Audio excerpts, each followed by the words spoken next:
بسم اللہ الرحمن الرحیم۔ السلام علیکم ورحمۃ اللہ وبرکاتہ۔ معزز سامعین، بزم اردو میں خوش آمدید۔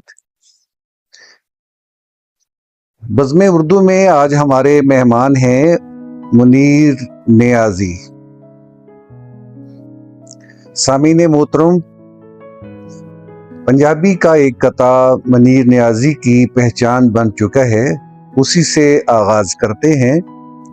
کچھ اونجوی راواں اوکھیاں سن، کچھ گل وچ غم دا توک وی سی، کچھ شہر دے لوک وی ظالم سن، کچھ سانو مرن دا شوق وی سی۔ آج کی نشست میں ہم سب سے پہلے منیر نیازی کا قدرے تفصیلی تعارف اور پھر ان کی ایک مقبول عام نظم اور 3 غزلیں شامل کر رہے ہیں۔ تو پیش خدمت ہے تعارف۔ منیر نیازی 19 اپریل 1928 کو ہوشیارپور کے قصبہ خانپور کے ایک پشتون گھرانے میں پیدا ہوئے۔ ابھی وہ 1 سال کے تھے تو ان کے والد کا انتقال ہو گیا۔ ان کی پرورش ماں اور چچاؤں نے کی۔ ان کی والدہ کو کتابیں پڑھنے کا شوق تھا، انہی سے ادبی مذاق منیر نیازی میں منتقل ہوا۔ لڑکپن سے ہی منیر کو جب بھی کوئی چیز حیران کرتی تو وہ اسے شعری واردات میں تبدیل کرنے کی کوشش کرتے تھے۔ انہوں نے ابتدائی تعلیم منٹ گمری موجودہ ساہیوال میں حاصل کی اور یہیں سے میٹرک کا امتحان پاس کر کے نیوی میں ملازم ہو گئے، لیکن یہاں کی ڈسپلن ان کے مزاج کے خلاف تھی۔ ملازمت کے دنوں میں بمبئی کے ساحلوں پر اکیلے بیٹھ کر ادبی دنیا میں شائع ہونے والے سعادت حسن منٹو کے افسانے اور میرا جی کی نظمیں پڑھتے تھے۔ انہی دنوں میں ان کا ادبی ذوق پروان چڑھا اور انہوں نے نیوی کی ملازمت سے استعفیٰ دے دیا اور اپنی تعلیم مکمل کی اور ساتھ ہی لکھنے لکھانے کا باقاعدہ سلسلہ شروع کیا۔ منیر نیازی نے لاہور کے دیال سنگھ کالج سے BA کیا اور پھر ساہیوال میں ایک اشاعتی ادارہ قائم کیا جس میں خسارہ ہوا۔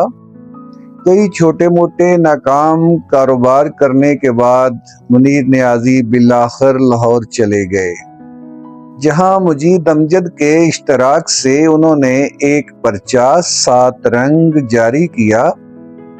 منیر نیازی نے مختلف اخباروں اور ریڈیو کے لیے بھی کام کیا۔ 1960 کی دہائی میں انہوں نے فلموں کے لیے گانے لکھے جو بہت مشہور ہوئے۔ منیر اپنی جاذب شکل و صورت کے طفیل خواتین میں بہت پسند کیے جاتے تھے۔ انہوں نے خود اعتراف کیا کہ ان کو کم و بیش 40 بار عارضۂ عشق لاحق ہوا۔ منیر نیازی کے یہاں بے پناہ انانیت تھی، وہ کسی شاعر کو خاطر میں نہیں لاتے تھے۔ منیر نیازی ان شاعروں میں ہیں جن پر 2 مختلف زبانوں اردو اور پنجابی کے ادب نواز اپنا بڑا شاعر ہونے کا دعویٰ کرتے ہیں۔ منیر نیازی نے شاعری کی اصناف غزل اور نظم میں اپنی شاعری کے معیار کو یکساں طور پر بلند رکھا ہے۔ آخری عمر میں ان کو سانس کی بیماری لاحق ہو گئی تھی اور اسی بیماری میں 26 دسمبر 2006 کو ان کا انتقال ہو گیا۔ حکومت پاکستان نے انہیں پہلے ستارہ امتیاز سے اور پھر پرائڈ آف پرفارمنس کے تمغوں سے نوازا۔ 20ویں صدی کی آخری نصف دہائی کو منیر نیازی کا عہد کہا جا سکتا ہے۔ انہوں نے اپنی اردو اور پنجابی کی شاعری کے ذریعے کم از کم 3 نسلوں پر گہرے اثرات مرتب کیے اور اپنے وجود کے ایسے گہرے نقش بٹھائے کہ وہ اپنے عہد کے لیجنڈ بن گئے اور ان کی شاعری کلاسک کا درجہ حاصل کر گئی۔ انہوں نے اردو کی کلاسیکی روایت یا دبستان کا اثر نہیں قبول کیا، بلکہ ایک نئے دبستان کی طرح ڈالی جس کی تقلید تقریباً ناممکن ہے، کیونکہ وہ ایک طلسماتی جزیرہ ہے جس کا نظارہ باہر سے ہی کیا جا سکتا ہے، اور اگر کوئی اندر گیا تو اس میں گم ہو کر رہ جاتا ہے۔ ان کی شاعری ایک طلسم خانہ حیرت ہے۔ ان کی شاعری پورے عہد کے احساس اور رویوں کا عطر ہے۔ وہ اپنے عہد اور اس کے رویوں کی تشریح نہیں کرتے، بلکہ چند سطور اور چند لفظی تصویروں میں اپنے عہد اور اس میں جینے والے انسانوں کے احساسات اور رویوں کی اصل بنیاد کی طرف اشارہ کر دیتے ہیں۔ پھر ان سے معانی کی طویل داستانیں خود بخود مرتب ہوتی چلی جاتی ہیں۔ معانی کی ان ہی امکانی سطحوں کی بدولت منیر کی شاعری ہمہ گیر اور ہمہ جیت ہے، اور ہر شخص اپنی توفیق و صلاحیت کے مطابق سمتیں تلاش کر سکتا ہے۔ ان کے اردو شاعری کے 13، پنجابی کے 3 اور انگریزی کے 2 مجموعے شائع ہوئے۔ ان کے مجموعوں میں بے وفا کا شہر، تیز ہوا اور تنہا پھول، جنگل میں دھنک، دشمنوں کے درمیان شام، سفید دن کی ہوا، سیاہ شب کا سمندر، ماہ منیر، 6 رنگین دروازے، سفر دی رات، 4 چپ چیزاں، رستہ دسن والے تارے، آغاز زمستان، 7 سیار اور کلیات منیر شامل ہیں۔ تو پیش خدمت ہے ان کی مقبول عام نظم ہمیشہ دیر کر دیتا ہوں۔ ہمیشہ دیر کر دیتا ہوں میں ہر کام کرنے میں، ضروری بات کہنی ہو، کوئی وعدہ نبھانا ہو، اسے آواز دینی ہو، اسے واپس بلانا ہو، ہمیشہ دیر کر دیتا ہوں میں۔ مدد کرنی ہو اس کی، یار کی ڈھارس بندھانا ہو، بہت دیرینہ رستوں پر کسی سے ملنے جانا ہو، ہمیشہ دیر کر دیتا ہوں میں۔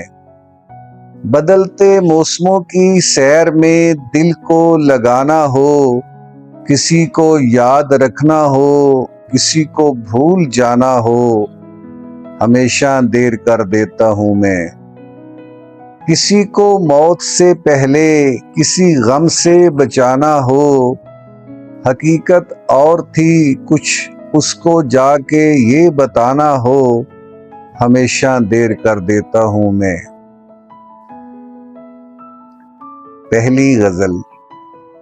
بے چین بہت پھرنا گھبرائے ہوئے رہنا، بے چین بہت پھرنا گھبرائے ہوئے رہنا، ایک آگ سی جذبوں کی دہکائے ہوئے رہنا، اور چھلکائے ہوئے چلنا خوشبو لب لالی کی، چھلکائے ہوئے چلنا خوشبو لب لالی کی، ایک باغ سا ساتھ اپنے مہکائے ہوئے رہنا۔ اس حسن کا شیوا ہے جب عشق نظر آئے، اس حسن کا شیوا ہے جب عشق نظر آئے، پردے میں چلے جانا شرمائے ہوئے رہنا، ایک شام سی کر رکھنا کاجل کے کرشمے سے، ایک شام سی کر رکھنا کاجل کے کرشمے سے، ایک چاند سا آنکھوں میں چمکائے ہوئے رہنا، اور عادت ہی بنا لی ہے تم نے تو منیر اپنی، عادت ہی بنا لی ہے تم نے تو منیر اپنی، جس شہر میں بھی رہنا اکتائے ہوئے رہنا۔ دوسری غزل۔ دیتی نہیں اماں جو زمیں آسمان تو ہے، دیتی نہیں اماں جو زمیں آسمان تو ہے، کہنے کو اپنے دل سے کوئی داستاں تو ہے، یوں تو ہے رنگ زرد مگر ہونٹ لال ہیں، یوں تو ہے رنگ زرد مگر ہونٹ لال ہیں، صحرا کی وسعتوں میں کہیں گلستاں تو ہے، اور ایک چیل ایک ممٹی پہ بیٹھی ہے دھوپ میں، ایک چیل ایک ممٹی پہ بیٹھی ہے دھوپ میں، گلیاں اجڑ گئی ہیں مگر پاسباں تو ہے، اور آواز دے کے دیکھ لو شاید وہ مل ہی جائے، آواز دے کے دیکھ لو شاید وہ مل ہی جائے، ورنہ یہ عمر بھر کا سفر رائے گاں تو ہے، اور مجھ سے بہت قریب ہے تو پھر بھی اے منیر، مجھ سے بہت قریب ہے تو پھر بھی اے منیر، پردہ سا کوئی میرے تیرے درمیاں تو ہے۔ غزل نمبر 3۔ اشک رواں کی نہر ہے اور ہم ہیں دوستو، اشک رواں کی نہر ہے اور ہم ہیں دوستو، اس بے وفا کا شہر ہے اور ہم ہیں دوستو، یہ اجنبی سی منزلیں اور رفتگاں کی یاد، یہ اجنبی سی منزلیں اور رفتگاں کی یاد، تنہائیوں کا زہر ہے اور ہم ہیں دوستو، لائی ہے اب اڑا کے گئے موسموں کی باس، لائی ہے اب اڑا کے گئے موسموں کی باس، برکھا کی رت کا قہر ہے اور ہم ہیں دوستو، پھرتے ہیں مثل موج ہوا شہر شہر میں، پھرتے ہیں مثل موج ہوا شہر شہر میں، آوارگی کی لہر ہے اور ہم ہیں دوستو، اور شام علم ڈھلی تو چلی درد کی ہوا، شام علم ڈھلی تو چلی درد کی ہوا، راتوں کا پچھلا پہر ہے اور ہم ہیں دوستو، آنکھوں میں اڑ رہی ہے لٹی محفلوں کی دھول، آنکھوں میں اڑ رہی ہے لٹی محفلوں کی دھول، عبرت سرائے دہر ہے اور ہم ہیں دوستو۔ معزز سامعین، امید ہے آپ کو آج کا انتخاب پسند آیا ہوگا۔ بزم اردو کی زینت بنے رہیے، مزید ایسا ہی خوبصورت کلام آپ کی سماعتوں کی نظر کرتے رہیں گے۔ اگلی ویڈیو تک کے لیے اجازت دیجیے۔ اللہ حافظ۔